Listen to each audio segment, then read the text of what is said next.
estamos en contacto con la ciudad de Buenos Aires. Allá se encuentra Freddy Vivas, especialista en inteligencia artificial y CEO y fundador de Rocking Data. Freddy, un gusto y un placer estar contigo para hablar de este tema que todos escuchamos. Un placer. Que todos intentamos descifrar porque muchas veces ignoramos cuál es el desarrollo, cuál es el futuro de la inteligencia artificial. Bienvenido al programa, Freddy. Muchas gracias. Estaba ahí disfrutando la música que estaban pasando, estaba buenísima. ¿Hay algún tema que a ti te traiga recuerdos de amor o no? Sí, ¿cuál es tu tema de amor favorito, Freddy? Sí, elige uno. muchos temas, ¿no? Pero, por ejemplo, hay una canción que se llama This Is Love de Whitesnake, que es muy ochentosa. Y me hizo acordar recién ahí, escuché esa, la de Bonnie Tyler. Vamos a ver si la tengo. Bueno, las máquinas nunca se van a enamorar, así que ahí tenemos una ventaja. ¿Estás seguro? Esa es una gran pregunta. Yo sé que no estoy seguro. Ahí está tu tema, Freddy. Lo que dice Freddy a mí me interesa. ¿No van a tener emociones las máquinas, aunque nosotros le incorporemos emociones? Es un gran debate, ¿no? Mira, hace poco un artista que se llama Nick Cave, no sé si lo conocen, es un artista claro, que hace unas canciones muy, muy profundas, muy sentimentales, a mí me gusta mucho. Hace poco decía que la inteligencia artificial nunca va a poder tener experiencias que los humanos tenemos, como enamorarse, como frustrarse, digamos, tener esos sentimientos tan fuertes que hacen que de alguna forma los artistas los canalicen en las canciones que generan. Y todo eso venía a cuenta de ese famoso chat GPT que genera tantas controversias y todo el mundo está hablando, y mucha gente que escribe canciones, poemas y todo eso basado en esa inteligencia artificial. Pero también hay que aclarar que esa inteligencia artificial tiene la capacidad de generar un texto con gran calidad que puede hasta confundir a las personas en ¿esto lo creó una máquina o lo creó un humano? Pero no tenemos que olvidarnos de que ese contenido sintético es un contenido que podríamos decir es una especie de copia. Hay mucha gente que lo compara con como un loro parlanchín que te habla. Uno puede decir, parece un humano que habla como un humano, pero no entiende realmente lo que está diciendo, ¿no? Eso sería una buena metáfora para empezar a aclarar los conceptos. Freddy, supongamos que tenemos de público a dos extremos. Niños que no saben, desconocen lo que es la inteligencia artificial, y adultos muy mayores que no son de la época de la inteligencia artificial. ¿Cómo podríamos definirla? Como la, comillas, competencia de la inteligencia humana que se ha desarrollado en la historia de la humanidad. ¿Cómo podríamos explicar lo que es la inteligencia artificial? Es muy buena la pregunta, tal cual. Voy a intentar hacer ese ejercicio. Claro, la inteligencia artificial es, primero, hay que aclarar que es un campo específico de la computación, de las ciencias de la computación. Y es la capacidad que tienen las máquinas de resolver problemas parecidos a los problemas que resolvemos nosotros los humanos. Por ejemplo, digo problemas, pero me refiero a las cosas que hacemos cotidianamente. Vos ves un gato, ves un perro y lo podés distinguir. Ves la cara de un familiar y sabés quién es. Podés hablar, podés escuchar, podés procesar cosas que recibís todo el tiempo, podés escribir. Todo eso que parece como súper básico para un humano, bueno, en los últimos años, aunque la inteligencia artificial tiene muchos años, tiene más de 50 años como concepto, en los últimos 10 años estamos viendo innovaciones tremendas que hacen que la inteligencia ya no quede solo para los humanos, sino que también las máquinas están resolviendo esos temas que decían. Y Freddy, Tere Alex se quedó con ganas de hacer una pregunta. Freddy, ¿estás ahí? Sí, claro, de todo Dios. Mira, perdona mi ignorancia, pero yo todavía no logro entender en el concepto de inteligencia artificial ciertos parámetros. Porque, por ejemplo, un computador o un teléfono de los celulares que usamos hoy día son inteligencias artificiales y no necesariamente, para mí, no necesariamente se ven como un robot que habla y que tiene vida propia y que quiere reemplazar a mi marido. ¿Estoy equivocada? Sí, sobre lo de reemplazar a tu marido no sabría qué opinar. pero te digo, sí, tal cual lo que decís, los teléfonos y por ejemplo cuando usás Siri o OK Google o esas herramientas son un tipo de inteligencia artificial. En este caso son inteligencias artificiales que interpretan el lenguaje natural, que vos le podés hablar y pedir, llevarme a un restaurante que esté acá cerca para tomar un café, claro, y te va a recomendar el mejor lugar. Interpreta tu voz, está entrenada esa inteligencia artificial con muchos datos y está preparada para darte una respuesta, la mejor respuesta que pueda. Ahora, hay otros tipos de inteligencia artificial, como decíamos antes, ¿no? Y por ejemplo, esto que se está hablando ahora todo el tiempo de ChatGPT es diferente, permite generar contenido de forma automática. Podríamos decir que vos podés generar conversaciones, ¿no? Perdón, te voy a interrumpir ahora mismo. Tengo 45, no 85. Yo no sé lo que es un chat GPT. Bueno, ahí vamos. El chat GPT, que ahí lo están mostrando en pantalla, de hecho, es una herramienta con la que vos podés conversar. Y se hizo muy popular porque todo el mundo lo está probando y está pidiéndole cosas. Por ejemplo, le dicen, elaborame un trabajo práctico que hable sobre el COVID-19. Bueno, te lo elabora, te hace un par de párrafos de eso. Después le decís, pero hacelo para chicos de 15 años, y lo hace. Resumímelo en un párrafo, y lo resume. Ese nivel de conversación podés tener, que es una cosa que nunca existió. Por eso todo el mundo lo está hablando, ¿no? Pero perdón, Freddy, cuando antes uno quería saber de algo, algún tema, recurría a las enciclopedias, a las cuales no todo el mundo tenía acceso. Luego aparecieron los celulares y hoy día están los computadores, el iPad, y uno, por ejemplo, recurre cuando dice, oye, ¿y cuál es la capital de ese país? ¿Te acuerdas que fuimos? Espérate un poco, le voy a preguntar al señor Google. Este chat es un paso más adelante de lo que recurrimos a Google. Sí, yo creo que sí. Tal cual lo que decías, hay una evolución de cantidad de datos, de disponibilización y de facilidad de conectarse con la información. Eso es lo que fuimos viendo, ¿no? Pero Freddy, porque antes estaba, por ejemplo...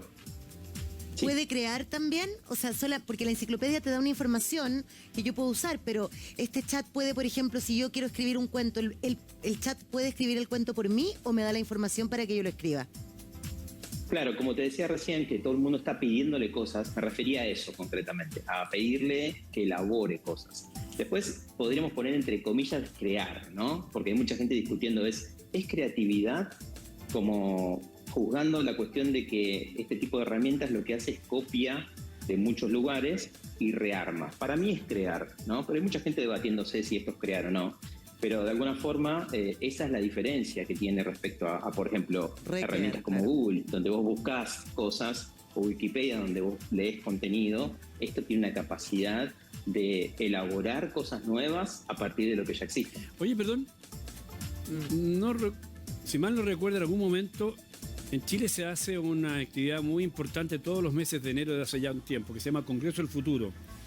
Y allí se hablaba que en algún momento, hoy, un médico cualquiera, al año, ¿a cuántos pacientes puede atender?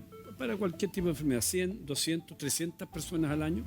La inteligencia artificial va a poder, por ejemplo, entregar resultados de exámenes a millones de personas. ¿Seguro? En un minuto, o en 2 minutos, en 3 minutos. Puede pasar.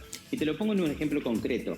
Por ejemplo, imaginemos el trabajo cotidiano de un médico. Un médico tiene un montón de actividades, ¿no? Y una actividad, por ejemplo, si es un traumatólogo, va a ser mirar radiografías de posibles lesiones, ¿no? De los pacientes. Y esa actividad seguramente le va a llevar un buen tiempo.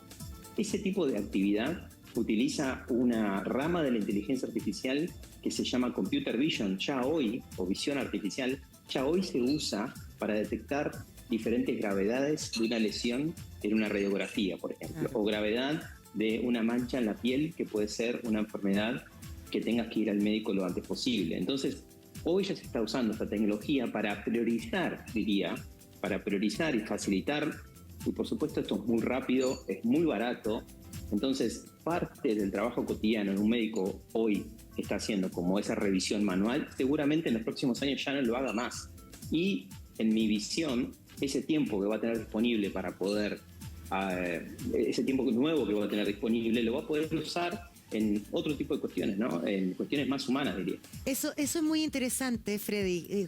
Jorge, lo que dice Freddy con respecto a entender que el desarrollo de la inteligencia artificial no necesariamente es para reemplazar al humano, sino que para reemplazar ciertas tareas o ayudarnos en ciertas tareas.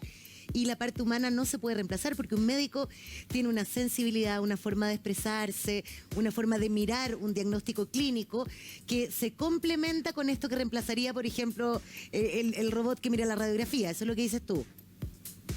Totalmente. De hecho, por ejemplo, hoy hay estudios genéticos.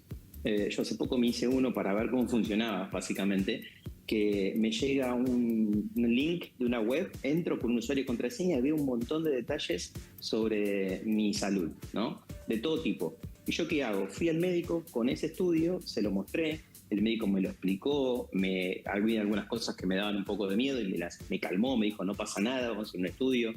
Ese es el trabajo humano que nunca va a ser reemplazado. Entonces, yo tiendo a pensar, y soy positivo en esto, pero también tiene mucha responsabilidad de nuestra parte, cómo creamos responsabilidad y cómo creamos inteligencia artificial que sea ética, responsable y segura para que todos la podamos aprovechar para que mejore nuestra vida cotidiana, ¿no? Es una muy buena pregunta porque la energía nuclear tiene muchas utilizaciones muy positivas y tiene utilizaciones muy negativas.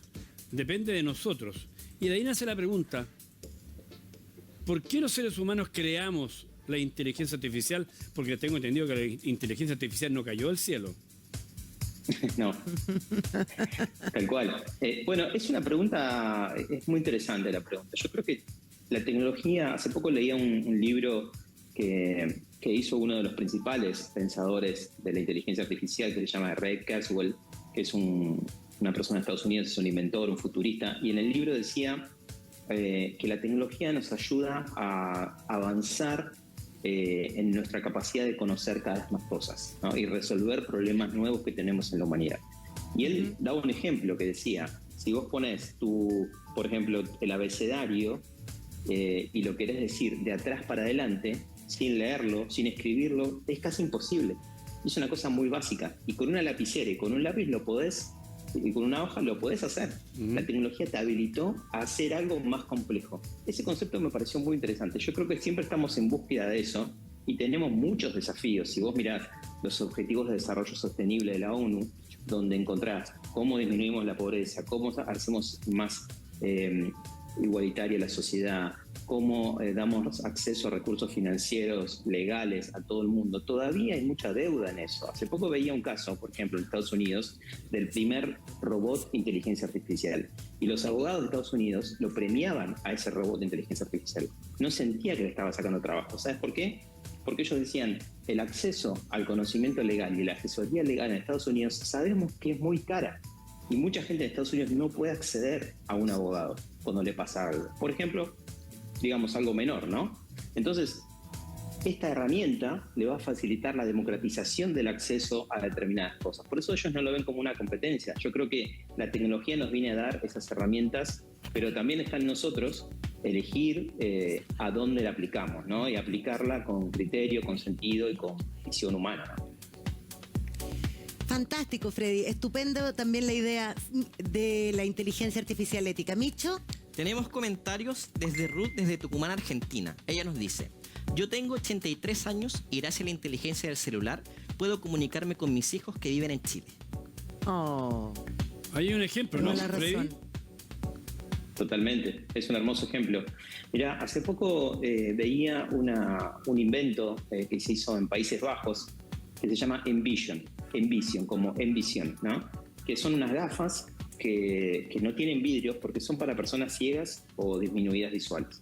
Y son gafas que te lo podés poner y tienen como si fuese una pequeña pantalla acá al costado, como acá en el costadito, y vos vas caminando, una persona ciega puede salir a la calle y tiene inteligencia artificial, tiene visión artificial, lo que decía antes, que por ejemplo se usa para las manchas de la piel o para una lesión en un hueso, le va leyendo el entorno, le dice, cuidado que adelante tenés una pared.